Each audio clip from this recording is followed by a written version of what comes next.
அஸ்ஸலாமு அலைக்கும் வரஹ்மத்துல்லாஹி வபரகாத்துஹு. இன்று 9/3/2023 அத்தௌபா தஃப்சீர். அவுது பில்லாஹி மினஷ் ஷைத்தானிர் ரஜீம். பிஸ்மில்லாஹிர் ரஹ்மானிர் ரஹீம். வசனம் 111, அத்தியாயம் 9 தஃப்சீர்.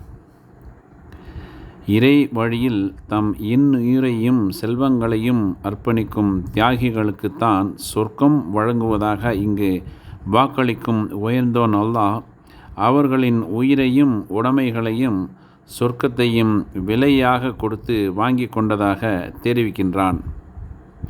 இந்த வசனத்தில் உயர்ந்தோன் அல்லாஹ் இறை நம்பிக்கை கொண்ட தன் அடியார்கள் தமது உயிரையும் உடைமையையும் இறை வழியில் அர்ப்பணிக்கும் போது அவற்றை சொர்க்கத்திற்கு பதிலாக தான் வாங்கி கொண்டதாக அறிவிக்கின்றான். இது இறைவனின் அன்புக்கும் அருட்கொடைக்கும் எடுத்துக்காட்டாகும். ஏனெனில் அந்த இறை நம்பிக்கையாளர்களின் உயிரும் உடைமையும் அல்லாஹுக்கே சொந்தம். தனக்கு சொந்தமான ஒன்றையே கீழ்ப்படிந்து நடக்கும் அடியார்களிடமிருந்து சொர்க்கத்துக்கு பதிலாக அவன் பெற்றுக்கொள்கிறான் என்றால் அது அவனது கருணை கொடை தவிர வேறென்னவாக இருக்க முடியும்? இதனாலேயே ஹசன் அல் பஸ்ரி, ஹத்தாதா ரஹ்மத்துல்லாஹி ஆகியோர் இதற்கு விளக்கமளிக்கும்போது, இறை நம்பிக்கையாளர்களிடம் அல்லாஹ் வணிக ஒப்பந்தம் செய்து கொண்டான், அவர்களுக்கு அவன் மிக உயர்ந்த விலையை கொடுத்துள்ளான் என்று கூறினார்கள். ஷிம்ரு பின் அத்தியா ரஹ்மத்துல்லாஹி அவர்கள், ஒவ்வொரு முஸ்லிமின் கழுத்திலும் அவருடன் அல்லாஹ் செய்து கொண்ட ஒப்பந்தம் ஒன்று இல்லாமல் இராது.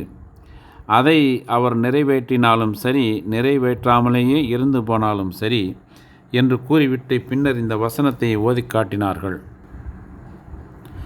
முஹம்மது பின் அல் குர்அலி ரலியல்லாஹு அவர்கள் உள்ளிட்டோர் கூறியதாவது, அல் அக்கபா உடன்படிக்கை கையெழுத்தான இரவில் அப்துல்லாஹ் பின் ரவாஹா ரலியல்லாஹு அவர்கள் அல்லாஹுவின் தூதர் ஸல்லல்லாஹு அலைஹி வஸல்லம் அவர்களிடம், அல்லாஹுவின் தூதரே, உங்களுக்காகவும் உங்களுடைய இறைவனுக்காகவும் நீங்கள் விரும்பிய நிபந்தனைகளை எங்கள் மீது விதித்து கொள்ளலாம் என்று கூறினார்கள். அப்போது நபி ஸல்லல்லாஹு அலைஹி வஸல்லம் அவர்கள், என் இறைவனுக்காக நான் உங்கள் மீது விதிக்கும் நிபந்தனையானது, அவனையே நீங்கள் வழிபட வேண்டும், அவனுக்கு நீங்கள் எதையும் இணை கற்பிக்க கூடாது என்பதுதான். நான் எனக்காக உங்கள் மீது விதிக்கும் நிபந்தனையானது, உங்களின் உயிர்களையும் உடைமைகளையும் நீங்கள் எதிலிருந்தெல்லாம் காப்பீர்களோ அதிலிருந்தெல்லாம் என்னையும் காக்க வேண்டும் என்பதுதான் என்று கூறினார்கள். அப்போது அன்சாரிகள், இதை நாங்கள் செய்தால் எங்களுக்கு என்ன கிடைக்கும் என்று கேட்டனர். நபி ஸல்லல்லாஹு அலைஹி வஸல்லம் அவர்கள், சொர்க்கம் கிடைக்கும் என்றார்கள். உடனே அன்சாரிகள், இது ஓர் லாபகரமான வணிகமாயிற்றே, இந்த வணிக ஒப்பந்தத்தை நாங்கள் முறிக்க மாட்டோம், முறிக்குமாறு கோரவும் மாட்டோம் என்று கூறினார்கள். அப்போதுதான் இந்த 111வது வசனம் அருளப்பெற்றது. அடுத்த தொடரில், அவர்கள் அல்லாஹ்வின் வழியில் அறப்போர் புரிகின்றனர், எனவே அவர்கள் எதிரிகளை கொல்கின்றனர், எதிரிகளால் கொல்லப்படவும் செய்கின்றனர் என்று அல்லாஹ் கூறுகின்றான். அதாவது அவர்கள் அறப்போர் புரிகின்றனர், அவர்கள் எதிரிகளை கொன்றாலும் சரி, எதிரிகளால் கொல்லப்பட்டாலும் சரி, அல்லது இரண்டையுமே சேர்த்து செய்தாலும் சரி, அவர்களுக்கு நிச்சயமாக சொர்க்கம் கிடைக்கும்.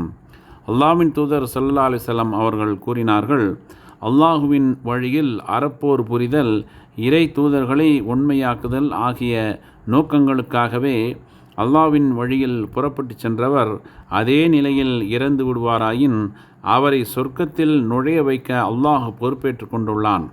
அல்லது அவர் பெற்ற நன்மையுடனோ போர் செல்வத்துடனோ அவர் புறப்பட்ட வீட்டுக்கே மறுபடியும் அவரை கொண்டு போய் சேர்க்க அல்லாஹ் பொறுப்பேற்றுள்ளான்.